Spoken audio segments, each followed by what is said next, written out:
également, archiviste également, historien de peut-être d'intérêt, mais pas de profession. Je pas ce diplôme-là, j'en ai d'autres là, mais j'ai pas ce diplôme-là. Et j'ai plongé un petit peu dans l'histoire de l'Ouest par intérêt. Je suis d'origine française et je suis venu d'abord à Winnipeg et après à Regina, Battleford, North Battleford, Battleford, et après on est revenu à Regina. Et de fil en aiguille, l'histoire et la culture de l'Ouest m'a beaucoup intéressé. Je trouvais ça, c'est quelque chose qui m'a interpellé très rapidement. Alors, j'ai plongé comme ça avec beaucoup d'intérêt à écouter beaucoup de personnes et lire beaucoup de choses. Et à un moment donné, ben, je suis passé à la société historique. Alors, encore pire, c'est pas que ça me mettait du stress à apprendre, mais vous savez bien qu'en lisant, en travaillant, on apprend beaucoup, beaucoup de choses. Et c'est un peu ça qui est arrivé. Et je sais pas si vous connaissez, mais l'histoire, le livre des 100 noms, qui est écrit par Richard Lapointe en 1989. Et Richard a fait tout un travail de voir de faire la biographie de 100 personnes. Ça a été la commande. Et c'est un travail qu'on a fait à la société de reprendre l'idée, l'esprit des 100 noms pour aller travailler sur des personnes francophones qui ont œuvré en Saskatchewan. Et déjà, Jean-Louis Légaré m'avait déjà interpellé comme personnage. Il y avait le nom d'un parc. Alors, quand on regarde des noms des parcs provinciaux, on voit avec un nom avec des accents tout de suite. On a tous l'instinct francophone de dire, tiens, encore un francophone qui était par là. Et, et comme ça, j'ai regardé. Et on a fait, j'ai fait rapidement cette histoire-là. Et on s'est retrouvé aussi passionné du même personnage avec Marie-Louise Perron, donc ancienne archiviste francophone, métisse aussi de Willowbench, d'Assiniboia et de Willowbench, qui est maintenant à Ottawa. Et c'est un personnage peu méconnu. Il a été plusieurs fois remercié et honoré par le Canada, remercié par les États-Unis dans ses actes, on va en parler un petit peu après. Et c'est un personnage qui est revenu sur le devant de la scène en 2020. On a eu la pandémie et en fait, le musée Mackenzie à Regina avait fait venir, je ne sais pas si vous vous en souvenez, mais la robe de Sitting Bull avec deux autres robes en exposition.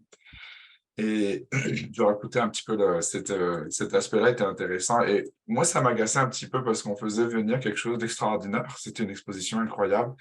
Mais à aucun moment, le musée n'avait parlé ou n'avait eu l'intérêt de parler de Jean-Louis Légaré, qui avait fortement contribué avec le Major Walsh aussi, fortement contribué à éviter un autre massacre de retour des Sioux chez eux. Et en final, quand on avait négocié, on avait parlé avec les personnes, on est allé arriver au musée. Et dans la salle d'exposition du musée, il y avait un écran avec qui présentait en fait les mémoires d'une des personnes autochtones. Je pense que c'était toujours de Standing Rock, de la réserve qu'il a eu après son retour, c'était une boule. Et à un moment donné, dans le discours d'une bonne dizaine de 10-15 de minutes, la personne parle en anglais, bien sûr, et disent Lagaré, et avec des A écrits en sous-titrage Lagare. Et souvent, on voit bien que quand on écrit les « et » accents en anglais, ça s'entend au A, enfin du moins les locuteurs entendent le A, il y a comme ça des typos, des façons sonographiques d'entendre. Et là, j'étais effaré parce que j'ai eu un frisson qui m'a traversé, j'étais très heureux de regarder. Cette personne-là parle d'une mémoire qu'on lui a racontée à deux générations avant lui, deux ou trois même générations avant lui, parle d'une personne qu'il n'a jamais connue, et qui parle comme une légende maintenant, et qui était Lagaré, et je dis c'est lui, c'est Jean-Louis Légaré. Il en parle comme une personne qui a sauvé, ou du moins qui a aidé à faire revenir une grande partie des Lards. Donc ça, c'est des choses qui m'impressionnent, et je trouve qu'on ne parle jamais assez des points positifs. Il n'y en a peut-être pas eu beaucoup, mais il y a des choses qui sont passées visant à créer de la réconciliation, à créer du pacifisme et de la diplomatie entre nous. Alors, Jean-Louis, vous allez m'entendre, j'ai la voix un peu brisée. J'ai ma petite fille qui était malade cette fin de semaine et j'ai rattrapé un petit peu une voix cassée. Alors, vous allez me voir boire un petit peu.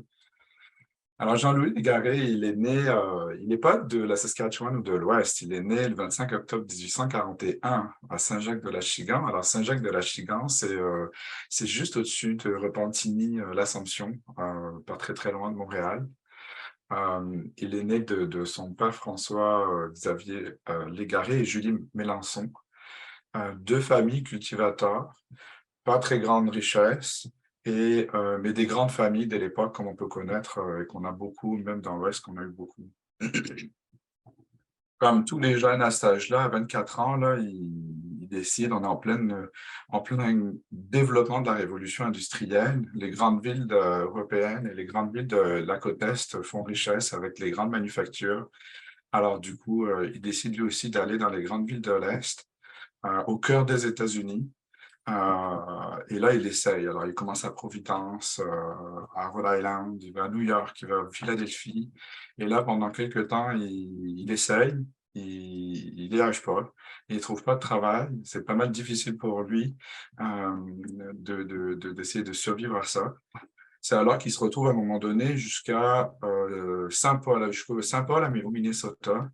Et il va retrouver ses oncles du côté de sa mère.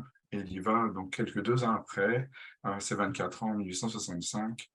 Et c'est là qu'il commence à travailler comme bûcheron pour un Canadien français. Alors, je vais vous montrer quelques images en même temps. Je vais en profiter pour vous montrer. Hop, hop.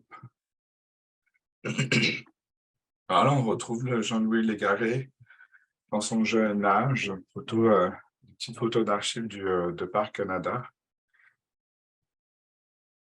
Ça, c'est un travail qu'on avait fait pour les 100 ans et on avait reproduit Jean-Louis avec une certaine dimension d'illustration qu'on trouvait ça intéressant et on essayait de présenter ça au public scolaire et au public, à tout le monde, une petite histoire de Jean-Louis Légaré. Et on l'a amené comme un entrepreneur. Vous allez vite comprendre pourquoi c'est un entrepreneur. Saint, Saint-Jacques de l'Achigan, ben voilà, on est juste au-dessus de Montréal, vous voyez bien, là, on n'est pas très très loin, on a comme je sais pas, à peu près cinquantaine de kilomètres là, de Montréal. Bien sûr, à l'époque, ça ne se faisait pas en voiture comme aujourd'hui. Et il va se retrouver, comme je vous ai dit, à Saint-Paul, à travailler pour un bûcheron canadien. Et ça, c'est intéressant parce que à Saint-Paul, à côté du Minnesota, il va y travailler dans ce qu'on appelait à l'époque le Petit Canada et aujourd'hui le Little Canada. Il faut savoir que Saint-Paul, qui est juste là en dessous, à côté de Minneapolis, c'est une zone très francophone. Même l'université a quand même un département assez imposant pour les États-Unis francophones. Et on y retrouve beaucoup de Canadiens français qui travaillent ici, tout simplement pour la proximité des échanges économiques avec le Manitoba et la Saskatchewan ici. Et là, on va voir, en fait, voir évoluer Jean-Louis Légaré pas mal dans cette zone-là, entre la réserve de Fort Tinto à ce moment-là, c'est plus le même nom aujourd'hui, avec Pembina ici, et Saint-Cloud et Saint-Paul juste ici.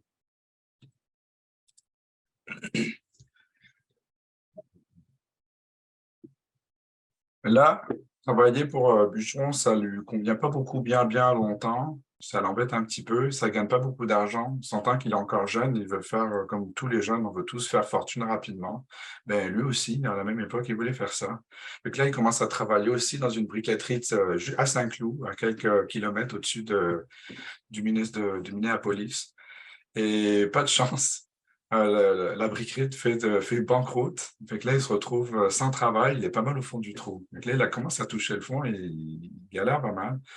Et il rencontre à ce moment-là plusieurs francophones qui lui offrent des petits emplois, que ce soit à droite à gauche. Francophones à la fois, et pour la plupart des Canadiens français, qui lui offrent des petits emplois et qui l'amènent surtout à voyager à Pembina. Donc là, on est au bord de la frontière, à Fort Totten, à côté du lac du Diable.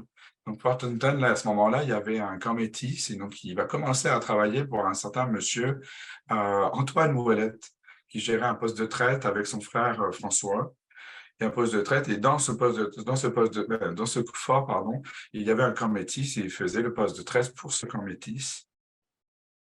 Et Antoine lui propose de gérer le poste de traite pendant que lui, il faisait un travail d'arpentage dans l'Ouest pour commencer à commercer parce que c'est ça, il fallait ramener les denrées. On s'entend bien que quand il arrivait au fort, là, il a fait des journées, c'était Pembina au fort, il était à peu près 6 ou 7 jours de voyage à cheval. Jeune homme qui n'avait jamais fait de cheval de sa vie, là, presque. Donc, c'était pas mal tough pour lui. Et il se retrouve dans un fort pouilleux, là. C'était difficile, là, extrêmement. Rien de ce qu'on lui avait promis était arrivé aussi facilement. Mais bon, il avait réussi quand même un petit travail à un poste de traite. C'était quand même moins éreintant que la briqueterie ou le fort bûcheron. Et là, c'est intéressant, parce que quand il rencontre Antoine, je vais vous lire un petit texte qui était écrit par des historiens, c'est écrit comme ça. On le mit à table en plaçant un tapis sur le plancher et les invités s'assirent les jambes croisées tout autour du tapis alors qu'était servie la viande très saignante. Ouellette voulait sonder Jean-Louis sur son adaptation à l'Ouest. On a déjà entendu ça, nous aussi on le dit, hein, aussi bien pour son éducation formelle. Sans doute l'égaré, il passa donc un examen de Antoine, car son hôte voulait lui offrir de gérer pour lui tout le magasin en entier. C'était un beau job, là, donc, d'un coup, d'arriver là et hop, de gérer le magasin, c'était pas mal intéressant.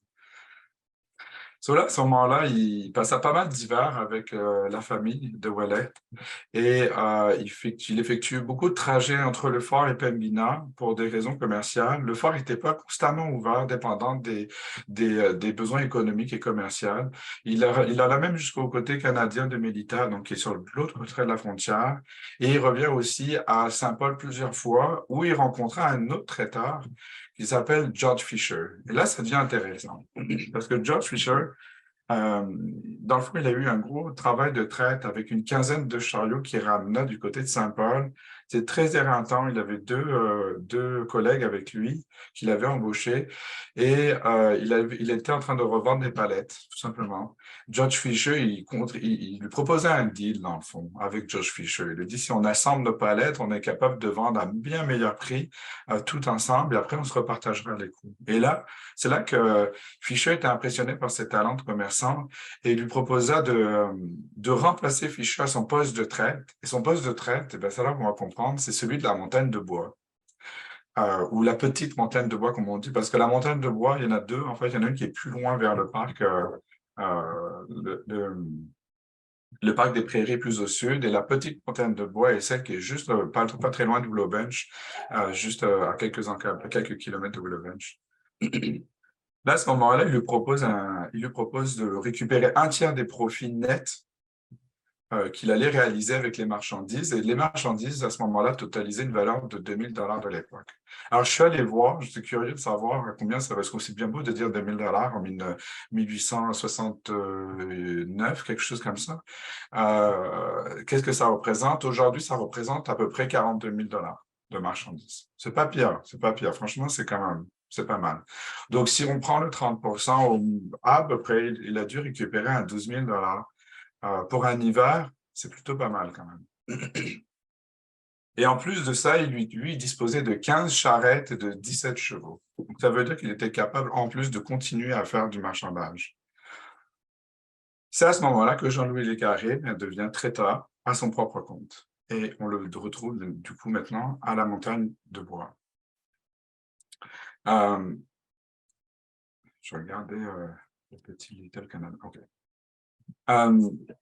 Il est toujours proche de la famille Ouellette, qui elle, s'est établie du côté manitobain. Et c'est quelques temps plus tard, le 15 avril 1873, qu'il se marie avec Marie Ouellette, qui est la fille de François Ouellette, donc le frère de celui qu'il a embauché, d'Antoine. Et il se marie à Saint-François-Xavier.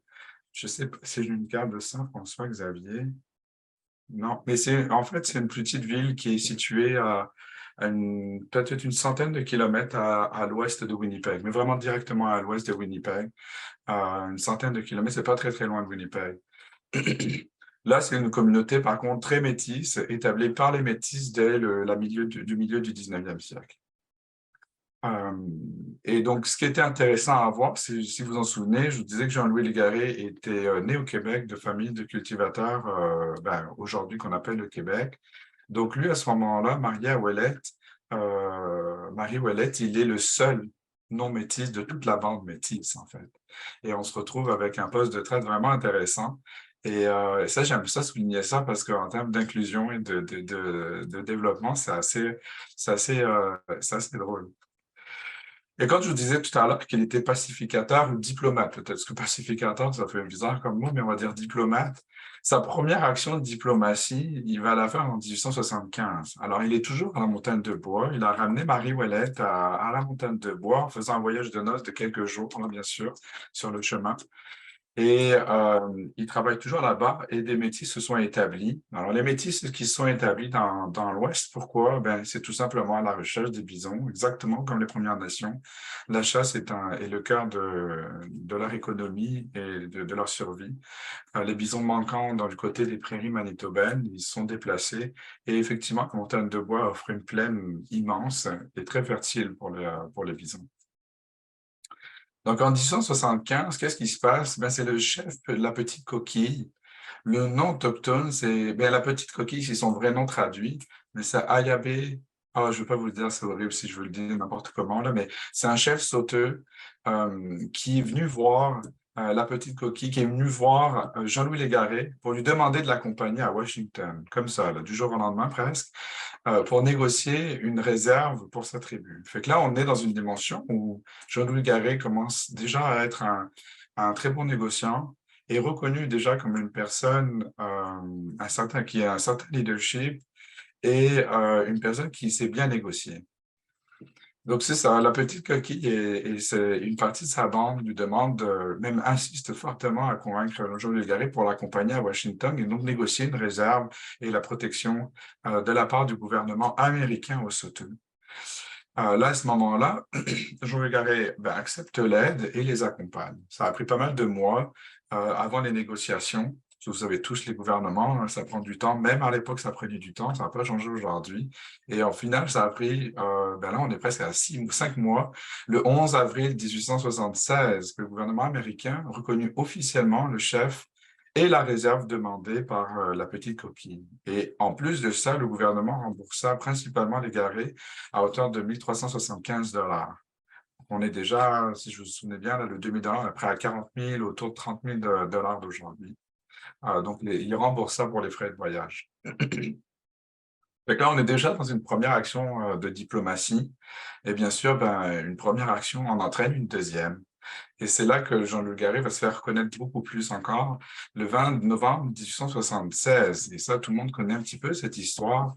C'est les subtitons qui sont menés par le chef Petit Couteau, pardon, qu'on appelle aussi Morning Star, qui viennent et qui demandent à Jean-Louis Garré la même chose, une certaine reconnaissance. Et là, qu'est-ce qui est différent et qu'est-ce qui est beaucoup plus complexe dans cette démarche, c'est que le chef Petit Couteau fait partie des chefs qui ont mené la bataille avec Sitting Bull, la bataille contre le capitaine George Custer à Little Big Horn.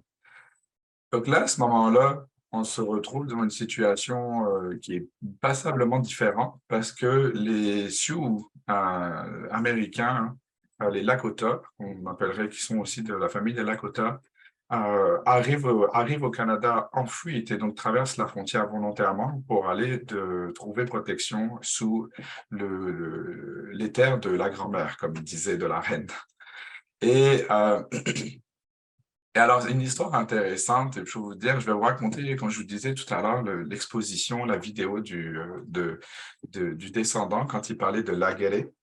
Et dans cette vidéo, il parlait de Jean-Louis Légaré de manière assez mythique. Il racontait le moment où Sitting Bull, donc son vrai nom, c'est Totanka Yotake, avait rencontré Jean-Louis Légaré dans sa boutique, dans son poste de traite, et il venait à ce moment. Donc, il est rentré dans la boutique et il demanda à Sitting Bull, à Jean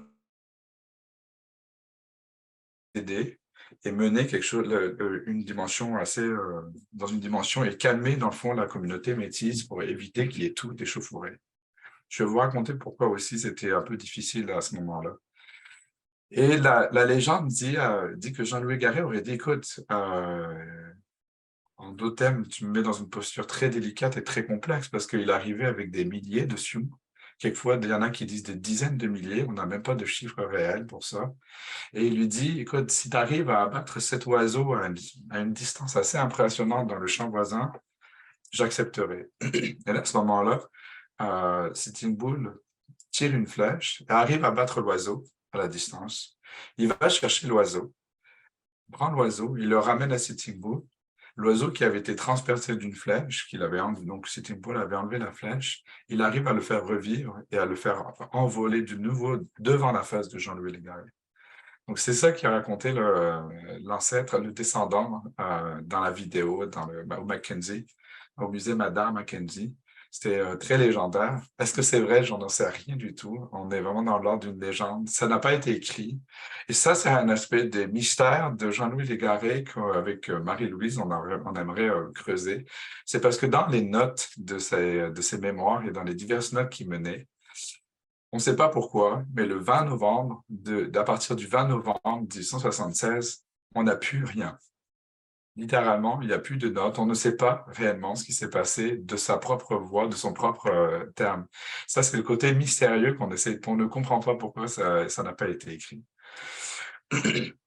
Alors, pourquoi c'était tendu à l'époque? Il faut bien savoir que les Métis n'étaient pas très appréciés, d'autant pas forcément par les Blancs et encore pas forcément par les Premières Nations. Vous connaissez l'histoire, là, un petit peu des relations. Et c'était pas évident, d'autant plus qu'on est dans une dimension où les bisons sont chassés de plus en plus à l'ouest. Et donc, ça va amener les populations à s'éloigner vers les populations qui chassent le bison à s'éloigner dans l'ouest et à restreindre aussi la quantité de bisons. Ça a mené à terme, vous le savez bien, à sédentariser les Métis et devenir fermiers de plus en plus. Et là, on n'y est pas encore à cette sédentarisation.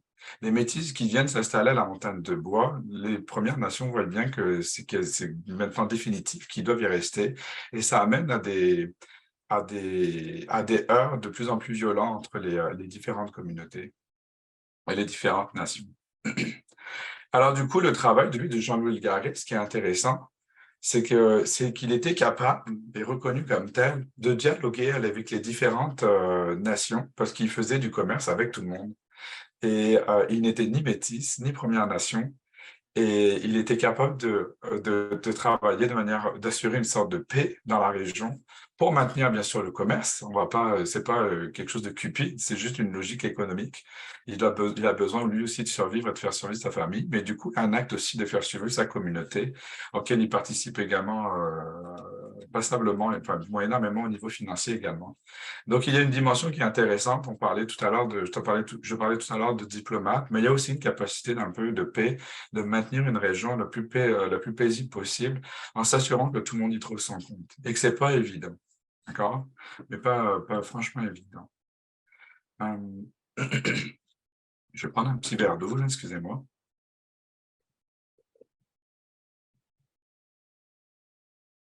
Je vais regarder mes petites notes, s'il y a des petites choses qui sont que je loupe, que je pourrais vous raconter.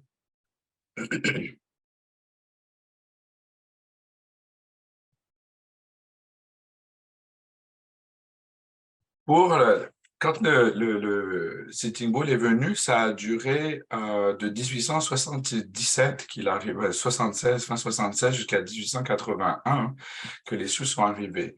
Certaines sources disent à peu près 6 000 Sioux seraient là sur les plaines d'un seul coup, du jour au lendemain, d'autres beaucoup plus. C'est assez complexe, on n'a pas de chiffres exacts, d'autres beaucoup moins. On sait qu'ils sont arrivés avec 5 chefs dont Sitting Bull, dont Bœuf Noir ou Pas de Cou aussi, le chef Pas de Cou était là aussi également, avec Petit Couteau. C'est intéressant aussi de remarquer dans cette situation-là que Légaré travaillait de pair, bien sûr, avec le capitaine James Walsh, qui du coup a donné son nom au parc Walsh, que vous connaissez probablement du côté des Cypress Hills. Le Major Walsh, du capitaine, mais c'était après ça, mais le Major Walsh. Et c'est intéressant parce que lui aussi était favorable à la paix et favorable à l'intégration de Sitting Bull ou son retour en paix aux États-Unis.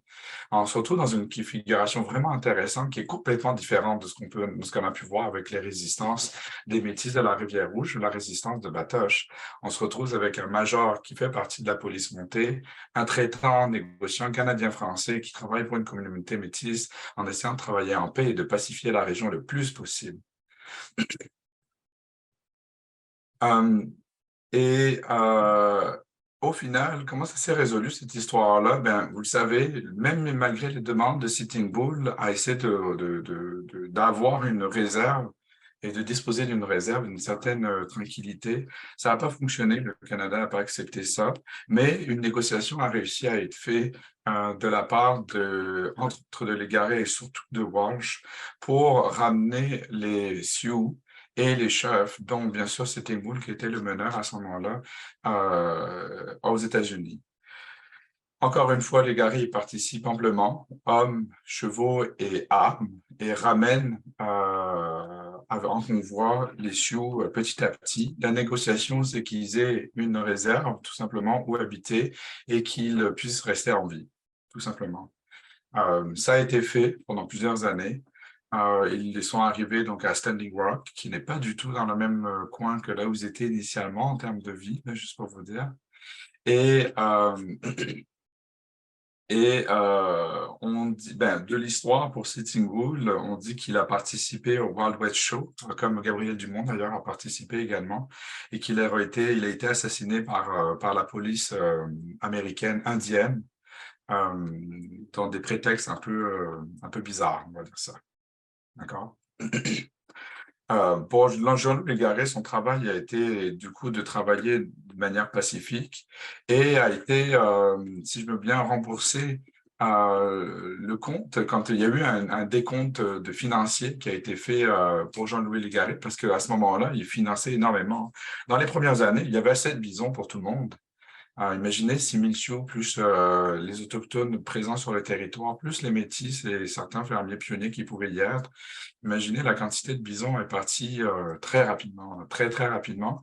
Et en plus, on se retrouve, on arrive dans des années qui sont maigres, très difficiles au niveau des météorologies, des météos, et qui amènent à une baisse des rations alimentaires. Donc là, à ce moment-là, ce qui s'est passé pendant ce temps-là, Légaré a pas mal fourni de nourriture à beaucoup de monde, et ce gratuitement, y compris les Sioux. Le but du jeu, encore une fois, était de maintenir la paix. Lorsque le compte a été fait, c'était un certain Major Botterton qui l'avait fait. Un compte avait été fait beaucoup plus tard, dans les années 1880, pour essayer de rembourser Légaré qui faisait des demandes parce qu'il était en dette, il avait un certain montant de dette. Le compte fut dressé à 13 400 $ de l'époque, qui était envoyé à Washington, et ces montants-là ont été en grande partie remboursés par le gouvernement américain à Légaré. C'est quand même des montants assez impressionnants là, parce qu'on se retrouve à plusieurs centaines de milliers de dollars pour nous aujourd'hui. Je pense qu'on est à plus de près, pas loin de 500 000 ou 300 000 $. C'est assez impressionnant en termes de montants. L'autre chose intéressante pour Légaré, quand je vous disais qu'il avait été reconnu, c'est sûr qu'il a reçu une récompense de 2 000 $ pour le retour de la reddition de Sitting Bull, mais aussi il y a eu des projets visant à établir un township au nombre carrément à Légaré. Donc c'est quand même assez gros, un township. On parle d'une trentaine de carrés d'agriculture aujourd'hui. Tout le monde a accepté au Parlement, sauf un. Là, j'accuse personne, mais c'est le gouverneur de Whitney qui, lui, n'a pas voulu signer ça. Il hésitait à signer. C'est ça qu'il disait. On pense bien sûr à des événements politiques. On sait aussi que Whitney était un plus ou moins excellent commercial, que Regina a été construit là où est Regina grâce ou à cause de lui pour rentabiliser l'État.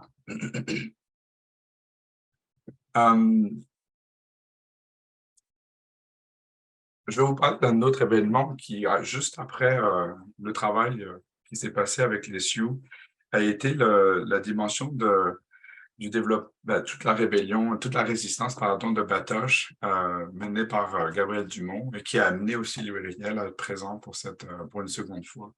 Là, à ce moment-là, tout au long suite au départ de Sitting Bull, Jean-Louis Légaré avait plusieurs commerces et faisait un énorme travail et des va-et-vient entre Washington, Ottawa du moins, au Canada aussi, sur les gouverneurs, pour essayer de trouver des moyens de rembourser les dettes qu'il avait encourues, et de deux, aussi trouver des moyens d'aider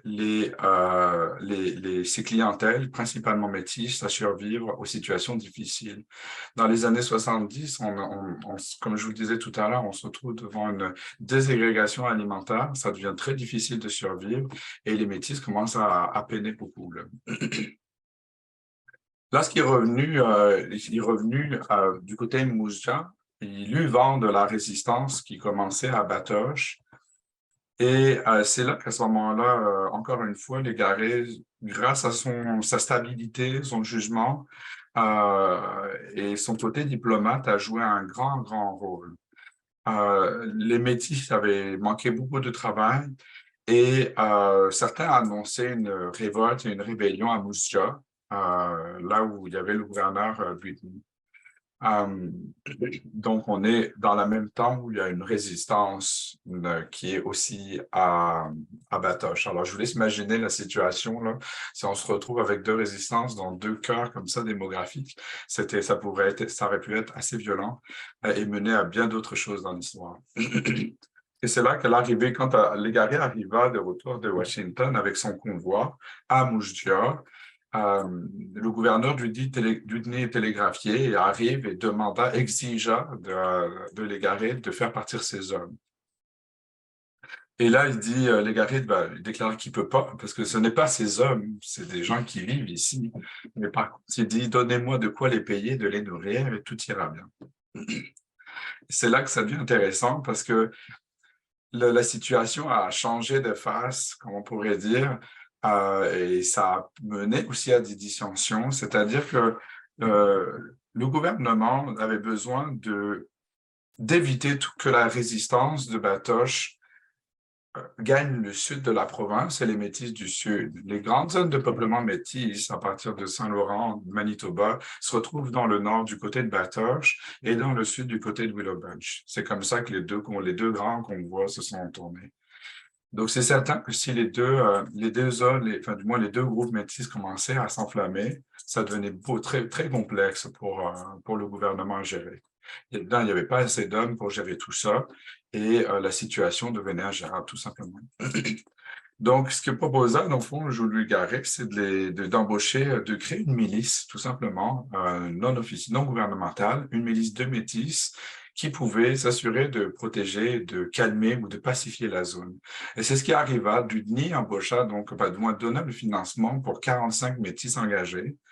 Et Jean-Louis est devenu l'officier commandant de ce corps, on va dire, spécialisé. D'accord? C'est ce qu'aujourd'hui on appellerait une milice, en fond. Leur travail était de patrouiller dans les prairies sud et de s'assurer qu'il n'y ait pas d'échauffourée ou de rassemblement de personnes et armées, bien sûr, et d'éviter toute excitation des populations vis-à-vis des situations qui étaient plus ou moins difficiles. Ce travail qu'il a pu donner au Métis calma énormément et joua un immense rôle à désengorger la situation.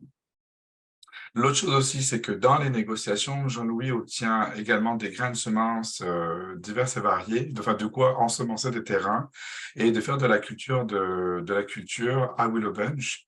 Donc là, encore une fois, ça a permis de désengorger pas mal de choses sur plusieurs années et à pacifier encore une fois la zone. C'est certain que ça n'a pas été la joie pour tout le monde. Je vais vous le dire honnêtement, on s'entend bien que quand on entend la résistance au nord sur d'un groupe métis qui sont des groupes frères, tout le monde n'était pas dans le même accord. Et les jeunes ont suivi Jean-Louis Légaré tranquillement, mais les aînés, ce n'était pas le cas, pas forcément le cas du moins. On a plusieurs, comme Ambroise Ouellette, même demanda, enfin, s'engagea verbalement à tuer toute personne, le premier qui s'engagea dans le corps des éclaireurs. Ça n'a pas été fait, mais ça vous donne un peu la tension qui pouvait résider dans la nation métisse, dans le peuple métis du Sud.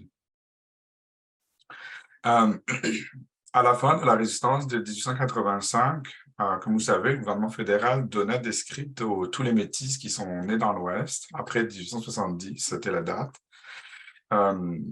Ces scripts-là, l'idée était justement d'arrêter la manière de développement des métis, la sédentarisation des métis et qui rentrent dans le rang, littéralement, sans jeu de mots en plus. Et le problème de ces scripts-là pour les métis, c'est c'est des terres qui étaient très pauvres, très peu arables et que ça devenait très compliqué pour eux de se développer. Et c'est là qu'on a vu, dans le fond, le changement de la vie, c'est-à-dire pour eux, ils devenaient plus un peuple nomade ou semi-nomade plutôt, pardon, mais devenaient un peuple beaucoup plus sédentaire. Donc, ils devenaient plus cow-boys, mais ils devenaient plus des cow-boys, mais plus des chasseurs de bisons. On s'entend qu'on est à une situation à la fin du 19e siècle où les bisons commencent carrément à disparaître totalement des prairies. Il fallait bien survivre et s'établir, et c'est à ce moment-là que les fermes et les ranchs commencent à se développer. Pour Jean-Louis, c'est la même chose. Les postes de traite, du coup, ont plus grand sens en termes de développement. Lorsque Sitting Bull était arrivé avec les Sioux, ça posait beaucoup de problèmes au point où de la montagne de bois, ils avaient dû se déplacer un peu plus à l'est, et il a participé à la fondation de Tal de Saule. Est-ce que vous connaissez, je suis sûr que vous connaissez Tal de Saule, c'est quoi le nom de Tal de Saule aujourd'hui? Donc, est-ce que vous connaissez ça? Ouais, je vois Bunch. Clément qui dit oui. C'est Willow Bench, c'est ça, c'est Willow Bench d'aujourd'hui. C'est vrai que je trouve ça triste de ne pas encore en entendre parler. Je trouve ça plus joli, Tal de Saule. Willow Bunch. Donc, c'est Willow Bunch. Il a participé à la fondation de Willow Bunch avec plusieurs autres personnages intéressants, comme le fils de Pascal Bonneau. Et donc, développa des ranchs. Il en a eu jusqu'à 3 ranchs. Posséda au début à peu près plusieurs centaines de chevaux. Je crois qu'il en avait 200 ou 300 chevaux. Et il se développa de cette manière-là. À un moment donné, ou à la fin des années, au début des années 90, la production a été de plus en plus difficile au niveau des productions laitières, ce qui mena Jean-Louis à développer en 89 une fromagerie à Willowbench. Est-ce que vous savez ça, qu'il y a eu une fromagerie à Willowbench? Une fromagerie assez impressionnante quand même, parce que en date du 5 mai 1891, le journal leader de Regina, qui s'appelait comme ça, parlait de la fromagerie de Légaré et le point d'appui des habitants de la montagne de bois de Willowbench. L'année dernière, donc en 1890, la fromagerie de Légaré a produit 30 000 livres de fromage de première qualité, ce qui est plutôt assez impressionnant dans le fond là, pour la quantité. Donc ça, c'était un extrait du journal. Et malheureusement, ben, encore une fois, les gros Hubert de 1893 causa des pertes considérables pour les Métis. En exemple, Jean-Louis Garret perdit 350 têtes de bétail à ce moment-là. Donc là, on est dans une situation, on est dans un temps où l'âge de Jean-Louis Légaré, il décède en 1918, donc il commence à décliner. Il n'a plus forcément la force et l'entrain d'aller faire des grandes cultures de ranch et de bétail. Et on est dans une situation où les pionniers, et auxquels il participe d'ailleurs amplement à l'établissement des Canadiens français, il fit don de pas mal de 80 acres de terre, si je me souviens bien, pour l'église, la paroisse du côté de Gloubench, qui est pas mal important pour l'époque. Et la situation devient de plus en plus compliquée pour les Métis avec les hivers durs. Donc là encore, il participa et il aida les Métis à acheter des boxcars qui sont des œufs de bison, en fait. Il rachetait les œufs de bison pour les revendre. Il ouvrait un autre magasin à Weyburn et ça lui a permis, dans le fond, de générer du financement et de racheter des têtes de bétail. En 1899, on dit qu'il aurait acheté jusqu'à 1100 têtes de têtes à cornes, bêtes de bétail, ce qui est vraiment considérable, et qu'il a ramené dans les 3 ranches du côté de Willow Bunch. Là, à ce moment-là, pour lui, c'était le temps de passer la main. Et on trouve un nouveau personnage ou un autre personnage qui fait partie aussi de son nom d'ailleurs, c'est Pascal Bonneau, qui est intéressant, parce que Pascal Bonneau, c'est le premier commerçant francophone de Regina. Il avait son magasin entre la 11e et Broad, entre la 11e et Broad, donc on est vraiment à côté du centre-ville. Il avait un magasin. Je vais vous dire 2, 3 trucs sur Pascal Bonneau après d'intéressant. Mais Pascal Bonneau en acheta 300 bétails et les autres ont été vendus à d'autres compagnies. Et la relève était faite pour lui, le bovin. Alors, tout le monde va se dire, c'est bon, Jean-Louis, là, tu es parti du Québec avec en tombant au fond du trou à Fort Tinton, au lac du Diable. C'est un bon nom d'ailleurs pour tomber au fond du trou. Et arriver là à la retraite, ben, retraite plus ou moins méritée. Oui, il l'a mérité, mais lui, il n'a pas fini dans sa tête. Et c'est bien que là, le nom de l'entrepreneur, il le mérite, ou du moins la catégorie entrepreneur, il le mérite amplement. Il va à Malta, au Montana, il achète 1500 chevaux et 600 poulains parce qu'il misait sur le développement du Mustang pour les plaines de l'Ouest. Et c'est là qu'il commence à continuer à vendre et acheter des têtes, plutôt des chevaux pour un ranch. Jean-Louis, Il meurt, attendez juste, je ne sais plus la date j'ai perdu ma page là. Donc, il décède en 1918 dans l'Ouest, à la montagne, à Willow Bench. J'ai oublié ma phrase de fin. Bref, il décède en 1918 à la montagne de Bois. Ils ont eu avec Marie Ouellette un seul enfant qui est mort, qui n'a pas survécu. Donc c'est d'autant plus pour nous difficile quand on veut accéder à de l'histoire ou à des archives parce que la conduite de ce matériel n'a pas été faite comme on l'aurait espéré. Euh, on dit de lui, comme je notais ça, d'une bonne stature, il mesurait 8 pieds, 6 pieds 8, ce qui est pas mal imposant, 6 pieds 4, 6 pieds 4, ce qui est pas mal imposant quand même, parce que faut le faire là, pour l'époque. Il a connu des personnes, il était d'un caractère calme et très solennel. C'est un visage dur. Je vais vous montrer ça lorsqu'il était né. Il a un visage très sévère, on pourrait dire, puissant d'une certaine manière. Et, euh, il avait pas mal donné, comme je vous le disais, il a donné pas mal généreusement de son temps, beaucoup d'argent, et tout son argent n'a jamais entièrement été récupéré, au point où les demandes, les requêtes ont continué la moitié, au milieu des années du XXe siècle. C'est-à-dire que les descendants, pas forcément directs, mais de la famille Ouellette également, ont continué à faire les demandes pour rembourser les financements que Jean-Louis Légaré avait engagés. Jean-Louis aussi, pour le Canada, a reçu une lettre directement du gouverneur général pour le remercier, ce qui est à ce jour, à ma connaissance, le seul François qui l'a reçu. Une lettre officielle de reconnaissance. Il a un parc à son nom, il a une plaque à son nom, ce qui est quand même aussi assez rare.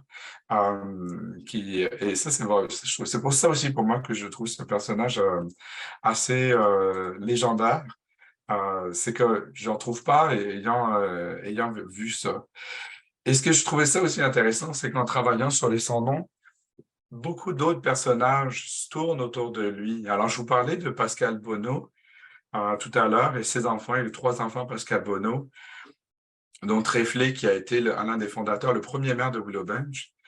Et ce qui est intéressant avec Pascal, c'est que c'est son fils aîné, qui s'appelait aussi Pascal, euh, a eu le mandat de surveiller et de rapatrier le corps, la dépouille de Louis Riel à Saint-Boniface.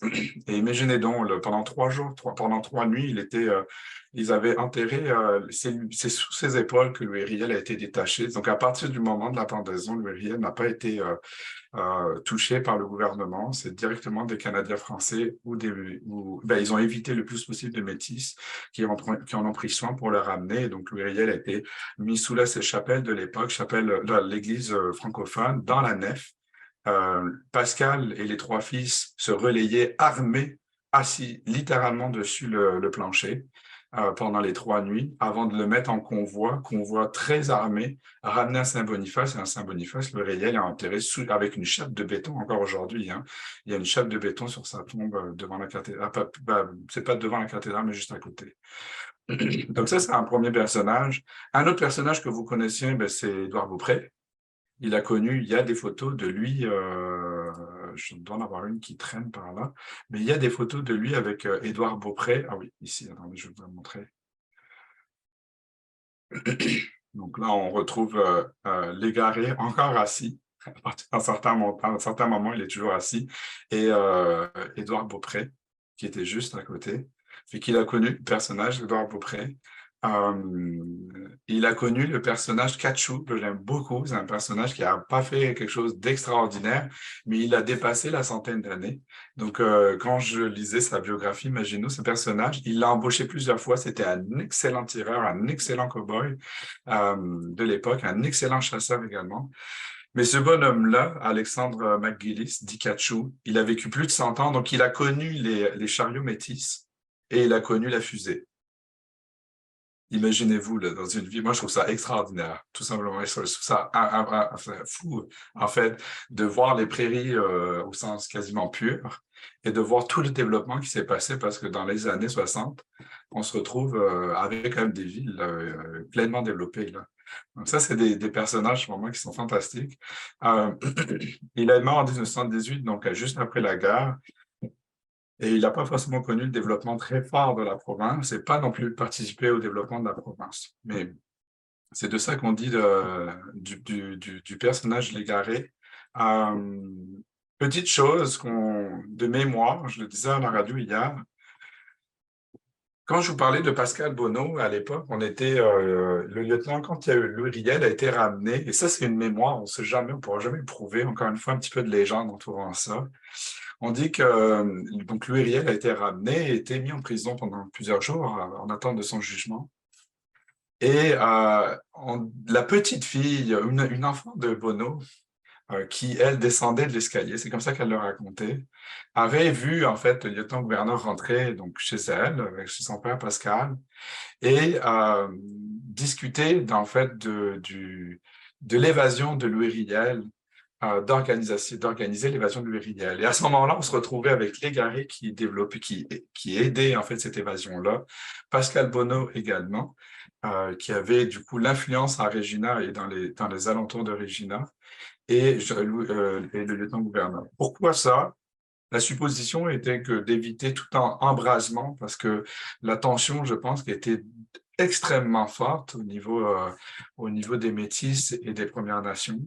Donc, l'enjeu était d'éviter tout embrasement dans le sud de la province. Et là, tout était organisé. Donc, les garés fournissaient les bêtes, les chevaux et les armes, et quelques hommes, alors que Pascal Bonneau s'assurait que l'évasion puisse se faire directement de Regina. Et l'idée était, je ne sais pas si je me souviens bien, c'était tous les 20 miles, tous les 40 miles, il y avait un homme avec un cheval qui attendait Pascal Bonneau, accompagné pour l'amener le plus proche, le plus loin de la frontière. Donc, c'est encore une fois le même métis qui a déjoué les mêmes plans que la résistance de la Rivière-Rouge.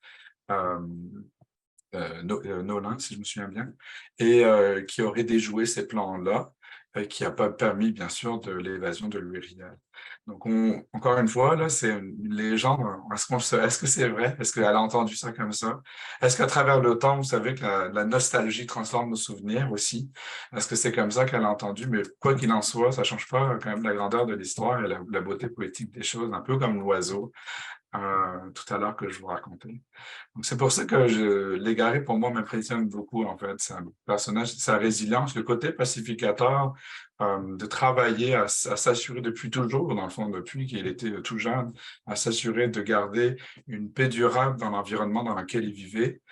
Oui, il y en a qui pourraient dire que c'est pour un principe économique et gagner le plus d'argent possible, mais j'ai du mal à croire que c'était uniquement pour ça. Il était investi dans ses communautés et pleinement, il finançait, il aidait les personnes à atteindre ou à se développer et il évitait la misère. Ça, pour moi, je trouve ça pas mal impressionnant.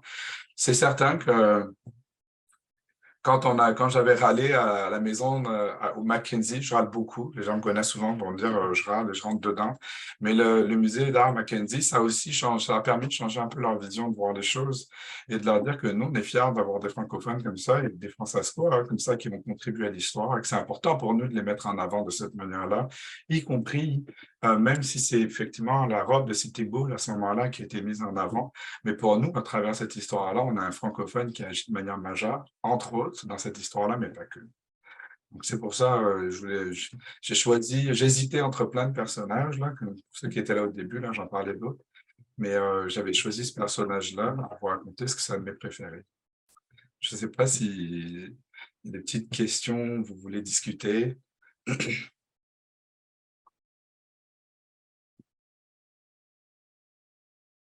Oui, Alexandre, merci beaucoup moi, j'ai toujours trouvé ça excitant aussi, ayant visité au Bunch, tout ça. Puis, mais ces histoires, hein, il y en a tellement qui traînent dans l'Ouest canadien. Je pense à un monsieur Mully ici qui est arrivé à Teasdale pour aller s'établir à Arborfield. Puis, il voulait s'acheter un poêle pour chauffer. Demander à quelqu'un, voir comment il chargerait pour amener le poêle à Arborfield. Puis, il a dit un certain montant, ben, le monsieur, il s'est acheté une brouette, il a mis le poêle dans la brouette, puis il s'est enfilé vers Arborfield. Hein. Combien de kilomètres? Proche 50 km en brouette, dans le bois, ça, c'est en 1915. Il y a des histoires de même que c'est incroyable. Je ne sais pas si on serait capable de faire la même chose aujourd'hui. C'est ça qui est fou. Donc, de se poser, de remettre en relation, c'est ça qui est fantastique, là, effectivement. Est-ce qu'il y avait d'autres C'est une très belle questionnements? histoire. J'ai bien apprécié. Dis-moi, les restes de Jean-Louis, il est enterré où? Ici au Canada ou bien? Si je me souviens bien, il est enterré du côté. Attends, je vais juste vérifier ça. Ah, Le Bray, oui, c'est ça. Non, c'est pas Le Bray. Non, c'est à Willowbend, c'est ça, j'avais bien raison. Ma première impression, c'était Willowbend. J'avais un petit doute parce que j'avais lu d'autres choses, mais il est enterré à Willowbend, dans le sud de la province, effectivement. Super. Je n'ai jamais vérifié, je ne suis jamais allé voir sa tombe. D'habitude, j'aime ça, aller voir, vérifier de moi-même, mais c'est vrai, je n'ai jamais pris le temps d'aller voir. Moi, je le fasse un jour, ça. OK. Oui, Alexandre, quand tu parlais de montagne de bois, ça serait Wood Mountain maintenant? Oui, c'est le Wood Mountain, oui. C'est juste que j'ai remarqué dans les cartes, il y a quelques mois, qu'il y avait, je ne sais plus quelle carte exactement, il faudrait que je la retrouve, mais il y avait deux Wood Mountain. Il y avait un Wood Mountain qui est beaucoup plus grand. D'ailleurs, c'est ce qu'on appelle le Wood Mountain, qui dit la plus haute, non après les Rocheuses. Donc, quand on part des Rocheuses, qu'on va vers l'est. Mais il y a le Little Wood Mountain, comme certains anglophones appellent, qui est beaucoup plus proche de Willowbench. Et c'est normalement celui-là, c'est là où il y a le parc Légaré encore aujourd'hui. Donc, c'est celui-là qu'on parle je pense, l'original, la montagne de bois originale. Ouais.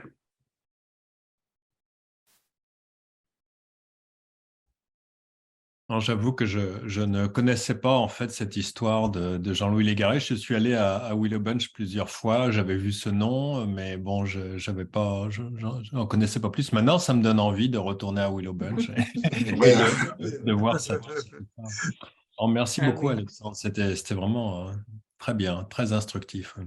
Intéressant. Ben, c'est ça, et je vais voir la prochaine fois, je vais regarder. C'est ça, Onésime m'intéressait parce que j'ai ses mémoires complets avec moi, enfin, j'ai ses copies, sa copie de ses mémoires qu'elle a écrites. Euh, ce qui est intéressant avec elle, c'est la manière dont l'expérience de l'Ouest l'a transformée dans sa tête, la manière de penser. Et elle est très, très bien célébrée dans l'Ouest également. C'est souvent des personnages, c'est ça aussi qui est intéressant. Quand je parle à des collègues dans l'Ouest, c'est difficile de détacher euh, l'histoire du Manitoba, de la Saskatchewan et de l'Alberta. C'est très compliqué, c'est comme indétachable. C'est vrai que les frontières qu'on nous impose aujourd'hui, historiquement, même encore aujourd'hui, on n'a pas assez encore de profondeur d'histoire pour exprimer ces frontières-là. C'est très compliqué. Tu parlais de la Gimaudière, elle a un enfant dans chacune c'est les premiers enfants francophones, littéralement, c'est elle qui les a fait dans les trois provinces, y compris le Missouri. Donc, on est vraiment dans une zone